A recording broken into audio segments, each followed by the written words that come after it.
Di kolom komentar banyak yang minta bahas mengenai Hataraku Mau Sama, katanya gagal tayang ya season 2-nya. Alasannya itu karena foldernya pihak studio nggak sengaja ngehapus folder animenya. Jadi ya data-data yang mereka sudah buat itu untuk project animenya menghilang. Waduh, gimana dong? Piye ki? Kok bisa? Kok iso gitu? Folder animenya hilang ya, dihapus sama mereka. Padahal animenya udah mau tayang pada tanggal 14 Juli ini harusnya. Kok bisa foldernya dihapus pula? Cemana ini? Jadi di Facebook juga udah lihat kiriman tadi ini ya, season kedua dari Hataraku no Mau Sama bakal batal tayang setelah pihak studio tidak sengaja menghapus folder yang berisikan video animenya. Terus juga ada foto bapak-bapak botak itu satu sama kawan staffnya, mungkin satu lagi ya, itu siapanya itu? Apakah itu produsernya atau direksinya atau gimananya atau staff studionya yang menghapus folder tersebut? Pelakunya, penjahat utamanya, terorisnya? Kok bisa dia sampai menghapus folder tersebut? Kok bisa dia melakukannya? Kenapa dia melakukannya? Lagian dia itu ngapain melakukan hal itu? Apakah dia bisa seperti itu? Itu kan harusnya nggak bisa dimaafkan, harusnya dihukum gantung ini orang. Kita udah nungguin animenya sudah sejak lama gitu, masa dihapus sama dia? Cemana pula ini?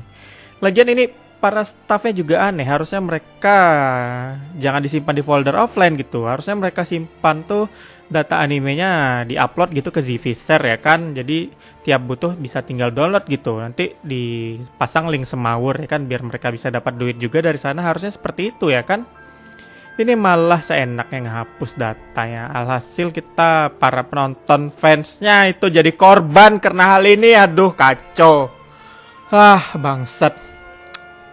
Cemana pula ini? Siapa yang mau tanggung jawab kalau udah kayak gini ya kan? Bingung aku. Kacau lah kita nih. Jadi ya, karena itu mungkin anime Hataraku no Mau Samanya batal tayang ya katanya. Dan seperti itulah dia.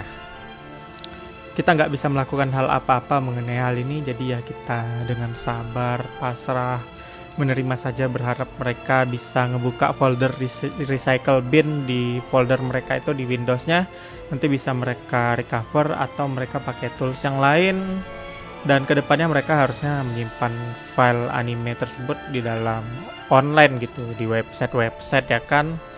Atau perlu mereka numpang upload gitu di YouTube dulu untuk RAW-nya, nanti mereka bisa download lagi kapan aja pakai save from, kan aman itu, harusnya bisa seperti itu ya. Tapi ya, nasi udah jadi bubur ya, kita terima sajalah hal ini. Dan BTW terima kasih atas pertanyaan konyolnya, jadi gua pun bisa membuat konten konyol dan tidak berguna ini ya. Padahal tadi otak gua udah kosong, bingung mau konten apa lagi, akhirnya karena ada pertanyaan konyol kayak tadi, akhirnya gua bisa jawab dengan ya, jadilah konten video inilah intinya. Jadi ya, walaupun konyol, gue tetap coba jawab dan gue coba bahas ya. Intinya kedepannya cek lagi source kalian nemu sebuah pembahasan itu dari mana gitu ya. Kalian udah jelas itu di fanpage-nya jelas-jelas anime hayalan, masih juga kalian percaya. Itu memang mereka tujuannya nyebar-nyebar hoax dari dulu, dan itu memang mereka lakukan for fun, gak bisa disalahin juga.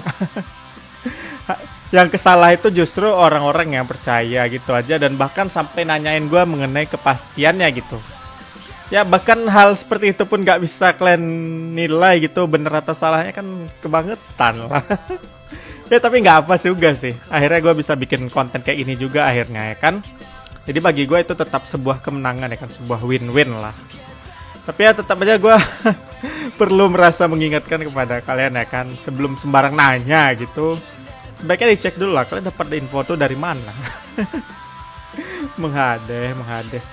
Ya tentu aja Hataraku Mau Sama season 2-nya akan tetap tayang ya.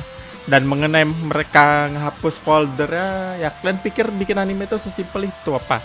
Di satu komputer doang yang dihapus gitu, terus nanti datanya hilang permanen gitu. Beneran ada yang percaya ya hal seperti itu? Aduh. Intinya hal konyol seperti itu nggak beneran terjadi ya. Kalau terjadi ya pastinya staffnya itu udah digantung sama investor ya gitu, atau sama yang ngasih projectnya. Dan bahkan studionya mungkin bisa kena tuntut ya kan, sampai mereka bisa melakukan kesalahan sekonyol itu. Ya intinya kayak gitu deh yang bisa gua bahas.